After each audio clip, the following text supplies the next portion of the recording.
yang terjadi di Kalimantan pada tahun kemarin menghasilkan 12.627 GG per tahun, serta memberikan kontribusi 9,42% emisi CO2 atau setara membakar hutan 108.825 hektar. Jika kita tambah pembakaran ini di daerah lain, tentu hasilnya sangat mengerikan. Hal itu bisa kita atasi cuma dengan gotong royong. Jangan saling menyalahkan, tapi saling mengingatkan.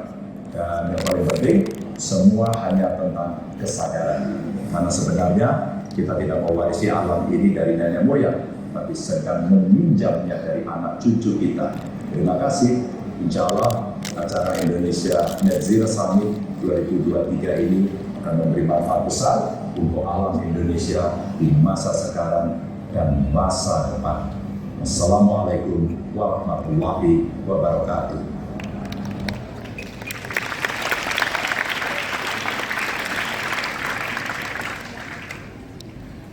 Assalamualaikum warahmatullahi wabarakatuh. Selamat sore teman-teman semua yang hadir di Jakarta Theater. Sebenarnya saya ingin sekali, bahkan sangat excited untuk bisa ikut dalam merembuk kebangsaan untuk iklim ini. Bahkan waktu itu saya sudah sampaikan insya Allah ingin hadir. Tapi kemudian ternyata bersamaan dengan perjalanan haji, karena itu mohon maaf saya tidak bisa hadir langsung secara fisik sore hari ini. Tapi izinkan saya menyampaikan beberapa poin, pemikiran, usulan, gagasan yang mudah-mudahan bisa menjadi pemantik dalam diskusi di Jakarta Theater ini. Ibu, Bapak, teman-teman semua, saya mulai dengan pertanyaan sederhana. Apakah kita merasakan bahwa beberapa bulan ini atau beberapa minggu ini kondisi kita di Jakarta terasa lebih panas? Kita minum lebih banyak, lebih sering di ruang ber-AC. Kalau keluar ruang makin terasa bahwa panasnya itu kayak enak di kulit. Lebih sering pakai sunblock. Tapi ada isu yang lebih besar daripada sekedar mencari ruang dingin, sekedar mencari sunblock, atau bahkan skincare. Kita sedang mengalami, Indonesia sedang mengalami yang disebut dengan krisis iklim. Dan sudah saatnya kita dengan tegas menyebut kondisi saat ini bukan saja perubahan iklim atau climate change, tapi kita menyebutnya dengan krisis iklim atau climate crisis. Dampaknya tidak main-main. Banyak daerah pesisir kita yang mengalami abrasi. Tidak usah jauh-jauh. Muara Gembong, kira-kira 70 km dari tempat kita berkumpul saat ini, ada puluhan rumah yang tenggelam. Juga di Karawang, Jawa Barat, lebih dari 100 km dari sini, ada ratusan rumah di desa Semaraya yang hilang tergerus abrasi. Bahkan kalau kita bicara Nusantara, ada lebih dari 80 pulau garis depan kita yang berisiko tenggelam karena kenaikan permukaan air laut yang amat cepat. Jadi ini kira-kira seperti kondisi di kisah Atlantis. Pelan-pelan pulau kita seakan lenyap terkikis.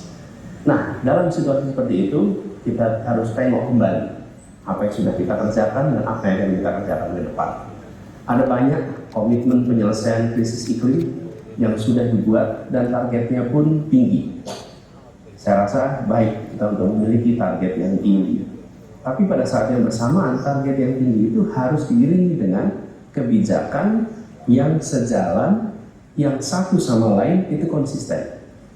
Karena target tinggi tanpa ada regulasi eksekusi yang tepat, lalu regulasi eksekusi satu sama lain tidak konsisten, kita akan sulit untuk bisa mencapai target-target itu. Jadi ini penting sekali untuk kita sadari bersama-sama konsistensi satu kebijakan dengan kebijakan lain. Lalu kalau kita bicara tentang climate crisis ini atau krisis iklim ini, siapa sesungguhnya yang paling merasakan dampaknya? Boleh kita menyimpulkan yang paling mengalami kesulitan di dalam menghadapi climate crisis, paling merasakan dampaknya adalah mereka yang miskin dan rentan. Tadi gambaran tentang suhu panas saja. Ya, bagi mereka yang sudah cukup makmur, sudah punya tabungan yang cukup, panasnya di luar dikompensasi dengan AC nyaman di dalam rumah. Tapi bagi mereka yang kondisi ekonominya sulit, masih prasejahtera, panas itu tidak bisa dikompensasi dengan AC, nggak ada AC itu. Tidak ada kemewahan untuk bisa menghilangkan suasana panas dalam rumah. Begitu juga dengan perjalanan keluarga yang punya uang bisa pasang sunblock. Nah yang tidak punya, apa? Panas terasa sekali. Jadi ketika kita bicara tentang krisis iklim, yang paling merasakan dampaknya adalah mereka yang miskin. Nah sama juga dengan desa-desa itu. Mereka yang makmur tinggal di daerah-daerah yang perkotaan yang nyaman. Bayangkan desa-desa yang berada di pesisir pantai. Kondisi ekonominya lemah, terkena abrasi, tidak punya pilihan kecuali migrasi ke tempat keluarga, ke tempat saudara. Ini kondisi yang kita hadapi. Karena itu, ketika kita berbicara memberikan alokasi anggaran negara untuk menghadapi krisis iklim ini, harus dilihat secara komprehensif. Apa saja yang dibutuhkan, apa saja yang diberikan subsidinya atau alokasi anggaran dari negara. Karena itu beberapa waktu lalu ketika kita bicara tentang subsidi, saya sempat sampaikan subsidi untuk mobil listrik itu hanya dinikmati segelintir orang yang memang kondisi ekonominya sudah sangat baik, karena itu mereka mampu membeli mobil listrik. Padahal kalau bicara tentang pengelolaan dampak dari polusi udara, yang harusnya kita kerjakan adalah memindahkan pengguna kendaraan pribadi ke kendaraan umum. Dan itu artinya ekspansi transportasi umum dan elektrifikasi transportasi umum, yang kemudian dampaknya bisa dirasakan oleh semua. Itu contoh bagaimana kita harus membuat sebuah konsistensi kebijakan. Dan saat pulau-pulau terdepan rawan tenggelam, daerah pesisir yang terancam abrasi, kebijakan yang diambil juga harus konsisten. Bagaimana kita menyelamatkan itu? Tapi kalau kemudian yang muncul adalah kita mengizinkan ekspor pasir laut, maka menjadi pertanyaan, bagaimana kita membuat konsistensi kebijakan untuk merespon krisis iklim ini? Nah, inilah yang tadi kami maksud, perlu sekali kita punya kebijakan-kebijakan yang konsisten. Nah, ada pertanyaan sederhana yang rasanya perlu kita diskusikan sama-sama di luar forum.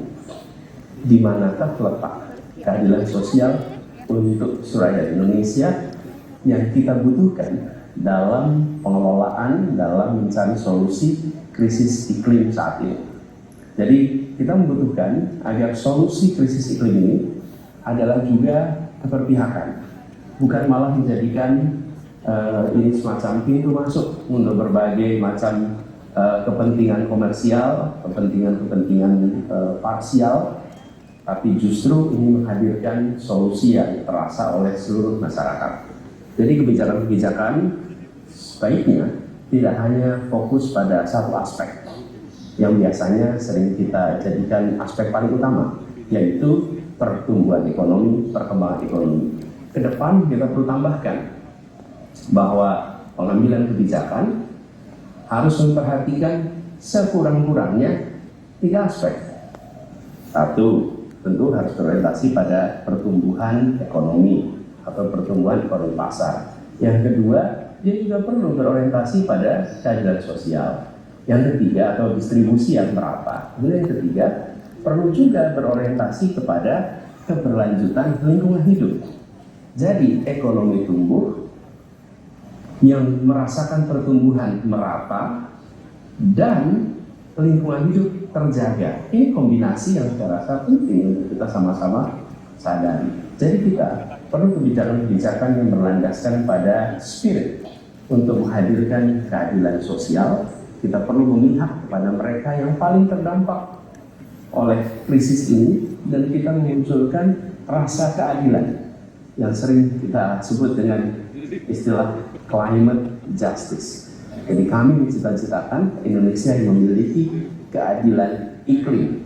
Ini beranjak dari janji untuk mewujudkan keadilan sosial bagi rakyat Indonesia, dan keadilan sosial ini tidak akan terwujud jika penanganan krisis iklim ini tidak berpihak kepada mereka yang rentan, tidak berpihak pada mereka yang lemah. Beberapa gagasan mudah-mudahan bisa juga menjadi bahan diskusi. Pertama, mengarus utamakan perspektif ekosistem sosial dalam pembangunan.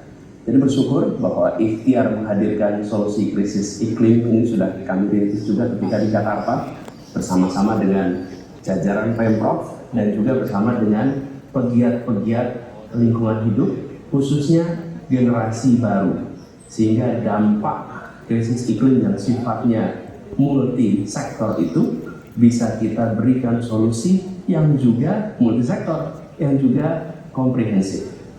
Jadi saya usul pada teman-teman semua yang berada di Jakarta Teater ini, cuma nanti kalau pulang, sempatkan pakai transportasi public transport yang emisi rendah, misalnya naik bis listrik, pakai angkot Jaklingko, dan mungkin sambil jalan kaki. Trotoar-trotoarnya sekarang sudah lebar, dan mungkin bagi yang tidak tinggal di Jakarta atau bahkan tinggal di Jakarta juga, sempatkan aja mampir ke tempat Eco-Park. Di situ ruang-ruang tidak hanya ramah lingkungan, tapi juga memunculkan rasa kesetaraan dan kebersamaan untuk warga Jakarta. Jadi, kalau nanti sempat menggunakan kendaraan umum, nanti akan merasakan bagaimana kendaraan umum, apalagi berbasis listrik, itu bukan soal memindahkan badan dari satu tempat ke tempat lainnya, tapi soal membangun perasaan kebersamaan, membangun perasaan persatuan, membangun perasaan kesetaraan. Di bis kota, di Transjakarta, di semua angkutan umum tidak ada ruang bisnis class, ekonomi class. Antrinya sama, duduknya sama, berdirinya sama, apapun latar belakangnya. Presiden naik kendaraan umum maupun rakyat biasa naik kendaraan umum, CEO naik kendaraan umum ataupun office boy naik kendaraan umum, semuanya sama. Di kota yang tanpa terasa ada segregasi, transportasi umum menjadi instrumen pembangun perasaan kesetaraan. Ini jadi catatan, bukan hanya tujuan lingkungan, bukan hanya tujuan mobilitas, tapi ada tujuan sosiologis yang tercapai. Kalau ada hal lain yang saya ingin sampaikan juga, khususnya bagi kita semua yang tinggal di perkotaan, yang seringkali kita tidak rasakan bahwa itu ada sebuah proses yang kompleks di balik privilege yang kita miliki. Misalnya, ada sampah, taruh sampah itu di tempat sampah, besok datang sampahnya udah ada. Ada yang mengambil, ada yang memindahkan, ada yang mengolah, atau juga air, tinggal nyalakan keran saja, air muncul di rumah kita masing-masing. Kita harus sadar bahwa privilege seperti tadi itu tidak dinikmati oleh semua orang. Sebagian dari kita di tubuh ini belum bisa menikmati itu semua. Jadi, di mana letak keadilan sosial ketika anak SD harus jajan air putih dalam kantong plastik harganya Rp5.000 ketika akses itu belum merata? Apakah ada satu solusi untuk setiap daerah? Tidak ada. Tiap tempat punya solusi yang berbeda. Pendekatannya tidak bisa simetrik. Satu solusi untuk semua lokasi. Tiap tempat punya tantangan dan punya solusi pas yang beda-beda. Jadi kita tidak berpikir ada solusi tunggal yang jadi semacam obat untuk menangani krisis iklim di berbagai daerah dengan pendekatan yang sama. Pendekatannya asimetrik, pendekatannya kontekstual. Misalnya solusi soal air. Ada yang kesulitan mencari sumber air bersih, tapi ada juga yang sudah ada air bersih, tapi sumbernya terancam hilang karena ada alasan pembangunan. Nah, ini tidak bisa dipukul rata. Bayangkan kalau ada sumber air dekat rumah, dekat komunitas yang akan rusak karena dijadikan bendungan, ya pasti masyarakat di sekitar situ akan protes, akan mengatakan bahwa loh, kami membutuhkan sumber air ini untuk kehidupan. Apa yang harus dilakukan? Ya harus dibahas bersama-sama. Apalagi masyarakat umumnya wong cilik yang harus dilindungi, bukan sampai malah dipersekusi. Jadi itu hal pertama. Yang kedua adalah gagasan tentang kolaborasi dan diplomasi lewat upaya bersama-sama dari dalam negeri dan luar negeri. Ikhtiar untuk menangani krisis iklim ini harus kerjakan, karena krisis iklim ini adalah masalah yang melampaui batas kota, batas provinsi, batas negara. Penanganannya tidak bisa dikerjakan hanya lokal saja.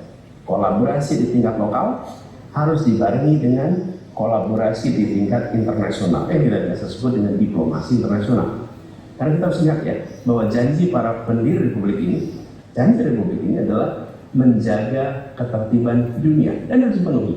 Indonesia harus lebih aktif lagi dalam mendorong percepatan agenda keadaan iklim untuk percepatan penentuan arah penyelesaian krisis iklim. Jadi kita tidak sekedar diarahkan, tapi kita harus ikut mengarahkan. Dan Indonesia bisa kok. Ini pernah kami lakukan juga ketika bertugas di Jakarta. Waktu itu saya menjadi salah satu pimpinan sebagai wakil ketua komite pengarah di C40. C40 adalah asosiasi kota-kota besar dunia. Ketuanya adalah wali kota London, wakilnya adalah saya sendiri, Gubernur Jakarta, dan Gubernur Keiko dari Tokyo. Kita bertiga yang memimpin steering committee untuk menggerakkan kota-kota agar memiliki komitmen bersama-sama menandatangani kesepakatan tentang Nationally Determined Contribution atau NDC dalam mitigasi krisis iklim. Yang ini kemudian kita harapkan bisa menjadi langkah maju ke depan untuk bersama-sama berkontribusi menangani krisis iklim. Teman-teman yang hadir di Net Zero Summit ini merupakan contoh konkret juga upaya menghadirkan gagasan-gagasan baru untuk masa depan Indonesia, khususnya terkait krisis iklim. Jadi saya ingin sampaikan terima kasih kepada pegiat-pegiat yang selama ini terlibat dalam memperjuangkan isu krisis iklim. Saya juga sampaikan terima kasih kepada teman-teman yang berembuk demi masa depan Indonesia. Kita perlu tata kelola iklim yang lebih kolaboratif, yang lebih melindungi yang rentan, dan seperti saya sampaikan di awal tadi, bahwa kita perlu melindungi mereka yang lemah. Dan beberapa waktu lalu kami membuat sebuah tulisan berjudul Indonesia Darurat Iklim, yang itu juga mengirimkan pesan untuk kita sama-sama kolaborasi.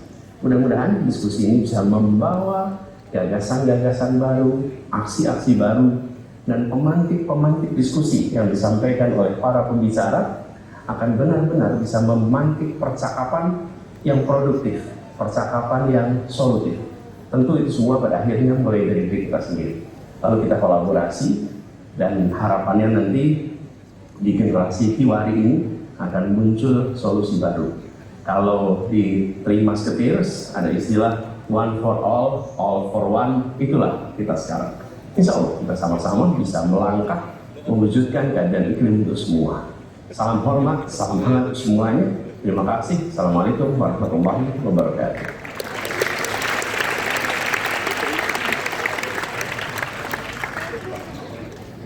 Assalamualaikum, Dirabati Jalal. Saya di sini bersama sahabat saya, Pak Sandiaga Uno, Menteri Parekraf Indonesia dan kreatif ekonomi yang sangat energetik, sangat hyper, dan always doing amazing things with positive energy. Dan hari ini kita akan berbicara dengan Pak Sandi dalam konteks Indonesia Net Zero Summit, the biggest climate forum civil society organized di Indonesia. Pak Sandi, welcome.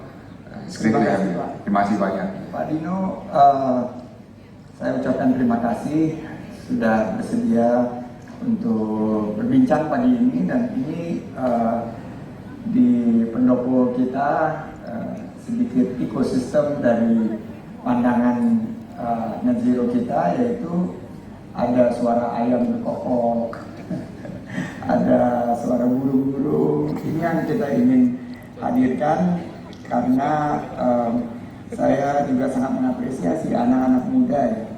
Mereka mengambil inisiatif, dan konvensi ini menjadi konvensi terbesar dengan lebih dari 3.000 sampai 4.000 participants dan lebih dari 100 komunitas yang tergabung. Saya menitipkan banyak pesan dan pemikiran, karena kita yakin bahwa Indonesia bisa menjadi global powerhouse kalau bicara mengenai net zero strategy. Dan pagi ini saya sangat optimis, dan saya berangkat dari pengalaman saya, Pak Dino, bahwa kita harus mengambil action, dan actionnya itu tidak hanya action yang sendiri-sendiri, tapi yang saya sebut sebagai collaborative action. Jadi bentuknya kolaborasi, tapi sudah ada output inisiasi, aktivasi kegiatan-kegiatan yang langsung terjadi di lapangan. Itu harapan saya. Ke atas pan.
Penghargaan selanjutnya kami berikan kepada none other than Profesor Emil Salim atas kepemimpinan, dedikasi tinggi serta konsistensi perjuangan beliau terhadap advokasi iklim Indonesia dan masa depan net zero.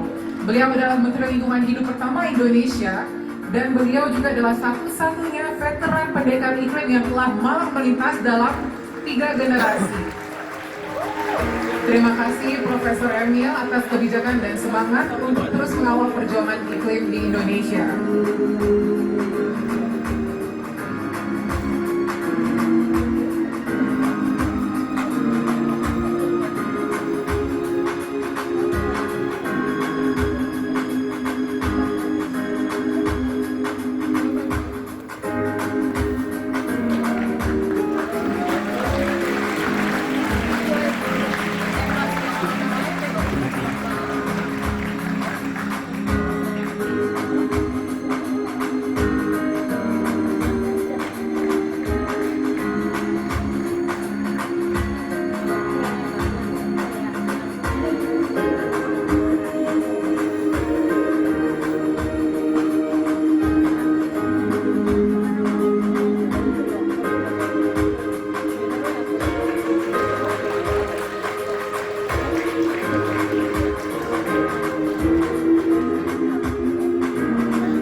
saudara-saudara hadirin yang berbahagia, ada hal yang terpaksa saya kemukakan, bahwa ketika dunia memutuskan untuk ada Convention on Climate Change, perjanjian dunia perubahan iklim, dan kedua Convention on alam, conservation, dua convention di Rio de Janeiro, kebetulan delegasi dipimpin oleh Pak Harto untuk menandatangani convention tersebut. Tetapi karena ada di tahun 1992 pemilihan umum di tanah air, beliau terpaksa terlambat datang di Rio de Janeiro, tempat konferensi, dan menugaskan saya menandatangani kedua konvensi tersebut. Besar tanggung jawabnya yang saya rasakan. 30 tahun kemudian, Convention Rio 1992, 2022, laporan pelaksanaan konvensi itu diumumkan di dunia. Ketika saya baca laporan tersebut, ternyata dunia, semua pemerintahan di dunia gagal melaksanakan konvensi tersebut, termasuk Indonesia. Maka dikatakan bahwa pelaksanaan Indonesia untuk dua konvensi itu adalah poor, rendah, buruk. Artinya, cita-cita konvensi untuk menyelamatkan alam, hutan, Indonesia gagal melakukannya, sehingga kita turun pangkat dari negara berhutan nomor 2 terbesar di dunia merosot menjadi nomor 3. Kemudian di dalam kesepakatan perubahan iklim tercatat dunia gagal, Indonesia gagal, dan iklim mengalami perubahan. Akibatnya kita menuju antara 2030 sampai 2050 naiknya suhu ke 1,5 derajat Celcius di atas rata-rata suhu di masa revolusi industri abad ke-18. Akibatnya adalah muka laut naik, tanah turun, land subsidence, perubahan cuaca, hujan berkurang, dan sebagainya.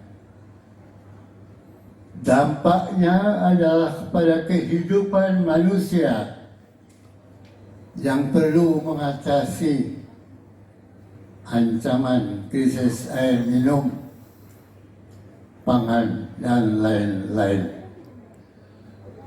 Dalam keadaan demikian, saudara sekalian, saya yang tadinya menandatangani konvensi tersebut merasa gagal menjalankan konvensi itu. Dalam keadaan itu sulit saya terima Bung Dino penghargaan lingkungan yang tidak pantas saya terima akibat kegagalan untuk memungkinkan kita mencapai cita-cita konvensi itu.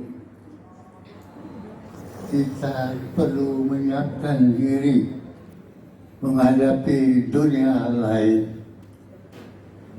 tapi usia sudah berlanjut dan saya terpaksa meminta diri pada semua dengan kata maaf bahwa bila pernah memimpin lingkungan hidup selaku menteri atau selaku NGO tetapi gagal melaksanakannya, saya rasa tidak patut menerima penghargaan ini.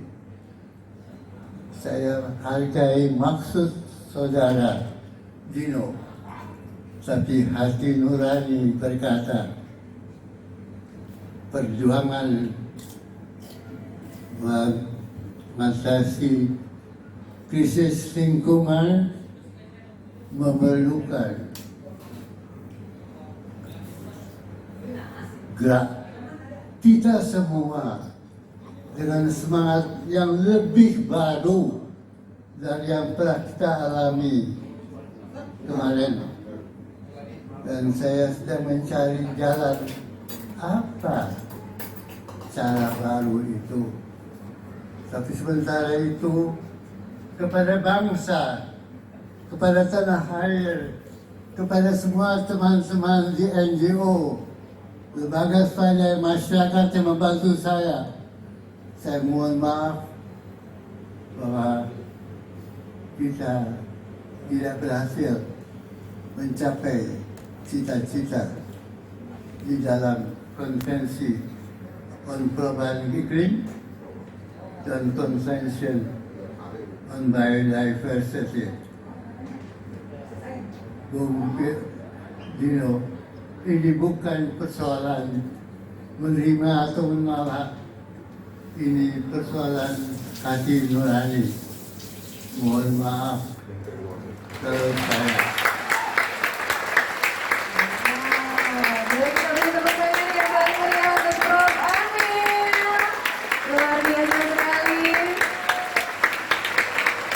Terima kasih kepada Tuhan melindungi cara hari kita. Thank you so much, Prof. Amil. Luar biasa sekali apa yang disampaikan, sangat menyentuh hati kita semua.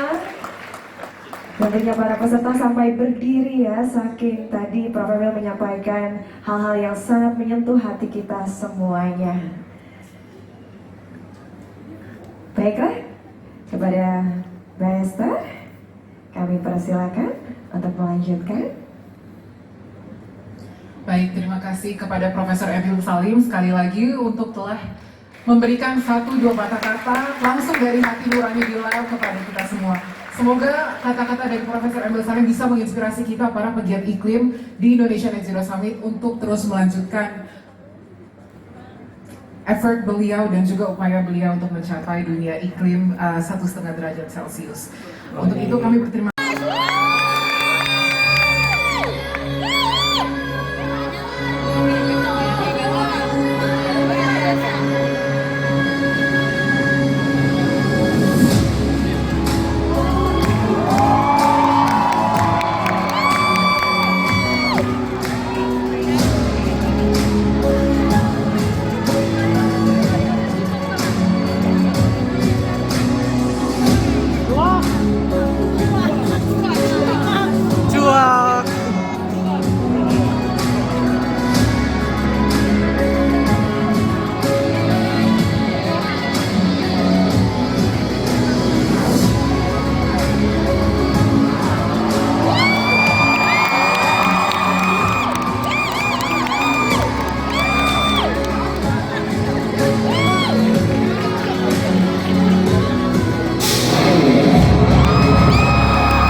Ikut kebagi gas, woi. Ikut kebagi gas, woi. Bupati Jalal itu telepon secara personal ke saya, mau nggak ngantri Salah lagu, woi.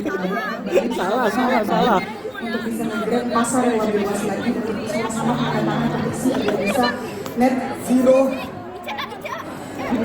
Kalau banget ya kayaknya. Ayo lagi tuh. Kita wujudkan teman-teman mimpi besar Indonesia bebas emisi dengan tanda tangan petisi ini sudah kalian lakukan. Tugas kalian, tugas kita semua hari ini sebar luaskan ke sosial media. Tadi saya sempat dengar dari MC-nya, jangan JJ aja, jangan Syahnas aja. Sebarkan ini karena ini berita baik. Lagi. Ini, biar kita terbebas dari maaf ya supaya dia lok-lokan gue tuh kayak keluar gitu. Intinya itu yang terbaik buat kita. Yang terbaik betul. Kalian masih semangat? Berdua. Terima kasih banyak kita di sini berkumpul untuk kebaikan kita bersama. Betul. Salut sama kalian. Mantul. Kenapa?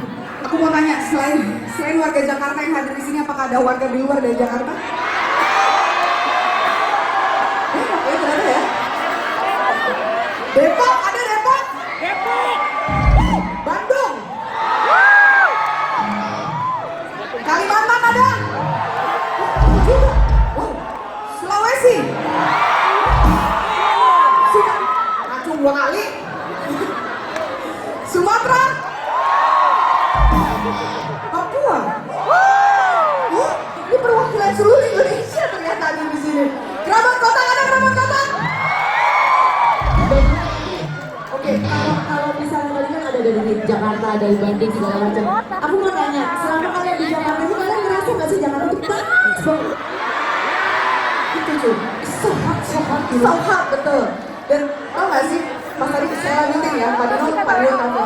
Kita langsung bilang ini, oke Pak, pokoknya kotak siap untuk bareng-bareng sama Pak untuk bisa menggerakkan organisasi ini. Tanggal 24, tenang aja Pak, bisa. Kok bisa? Kan gak ada tawaran lain, cuma ini doang.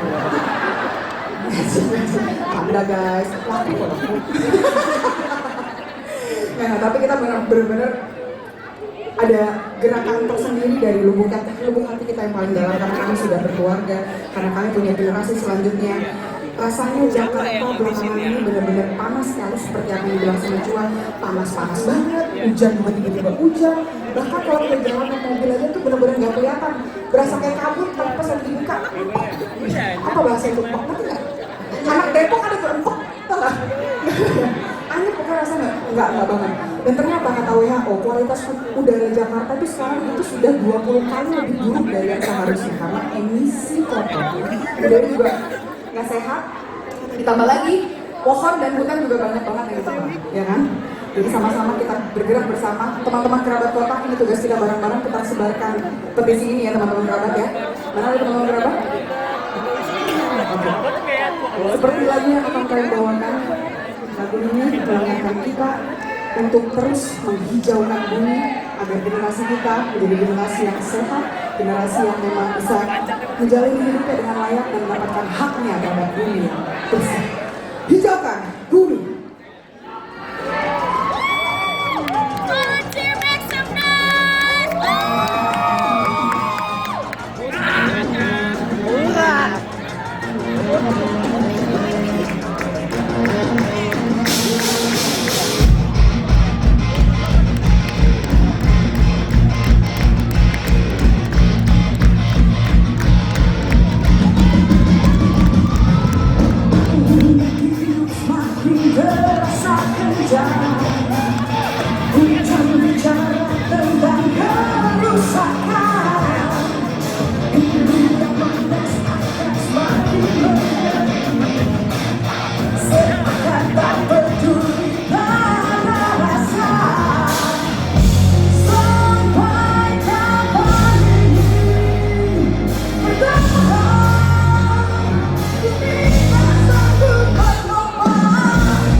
Pokoknya 2000 Wali anjir. Salah. Dan memang kalau bukan kita, bukan Itu sahabat Wali anjir. siapa lagi, dan kita sudah lihat di luar sana. Pokok gini. Sudah sangat bergerak, Nah. sangat concern. Yuk, Gini nggak kayak gitu. apalagi Indonesia banyak sekali hutan-hutan Sahabat Wali. di dunia. Jadi kalau bukan kita anak muda, siapa lagi? Tolong teman-teman hijaukan bumi kembali. Oke?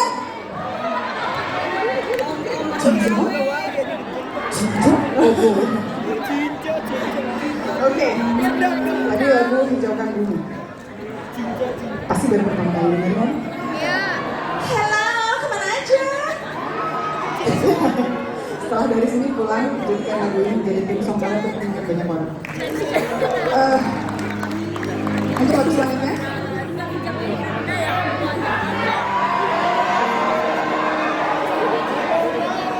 Saya akan mengajak kalian terbang ke masa lalu. Yang saat itu usianya masih SMP, belum paham makna setiap lirik. Thank you.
Go.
mana. Ya. Nanti pas lagi bagian Ini masuk ke gua tuh.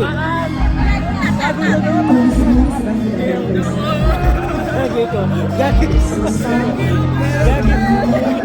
gitu konsepnya.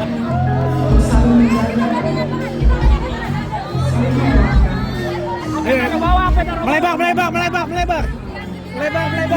Aku.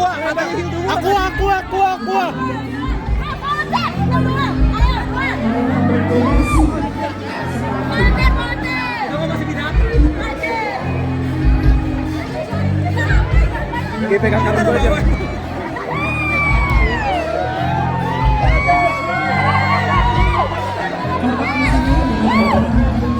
Gak gitu anjing.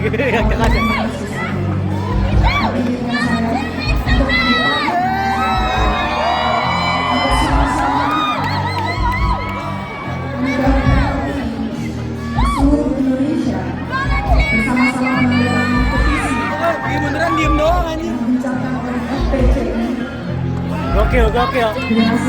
Gokil. Pegang tangan gua.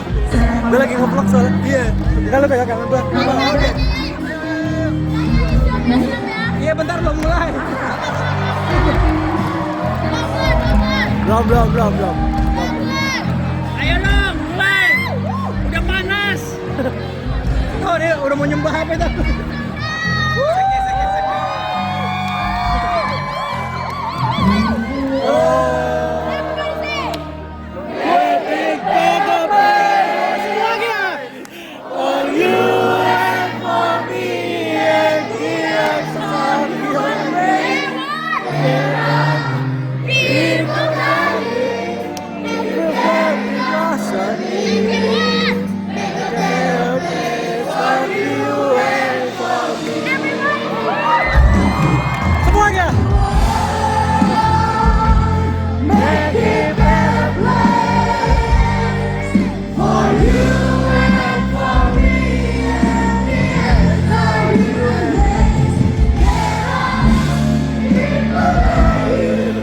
Sampai gua.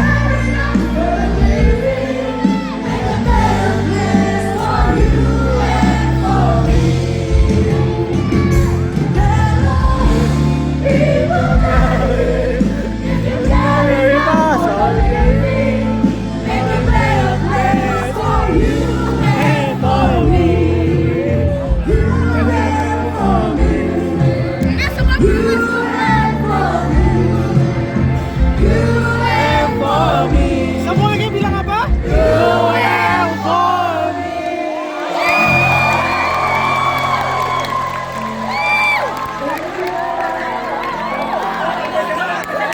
Awas copek.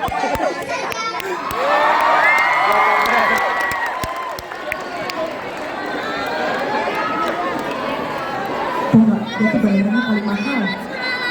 Waktunya beraksi. Ya.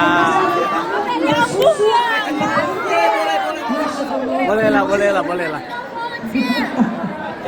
Ya, itu pesan yang kami bawa hari ini. Membawa generasi selanjutnya yang akan mendapatkan sesuatu yang baik dari pergerakan. LO. Oke teman-teman. Oke. Tadi pas lagi cuma ngomong bahasa Inggris, gue langsung kayak flashback tadi nonton Mau Di Ayunda tuh nggak? Masya Allah, wah. Jangan. Apanya? Upilnya? Bukan.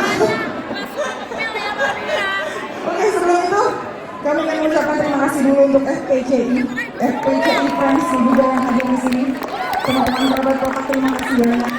Untuk seluruh aktivis iklim yang sudah hadir juga, teman-teman NGO dari semua masyarakat Indonesia yang selalu mendukung aksi iklim Indonesia. Terima kasih banyak. Oke. Oh, ada Bapak Dino. Halo Pak. Terima kasih banyak Pak. Oke, untuk waktu selanjutnya.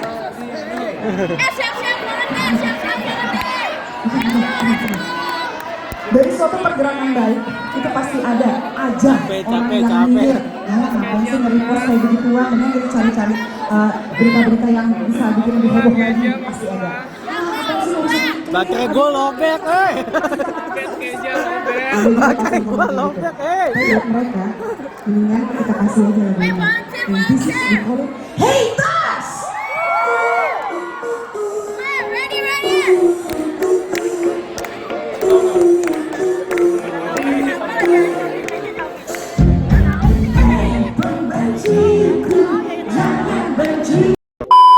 Jangan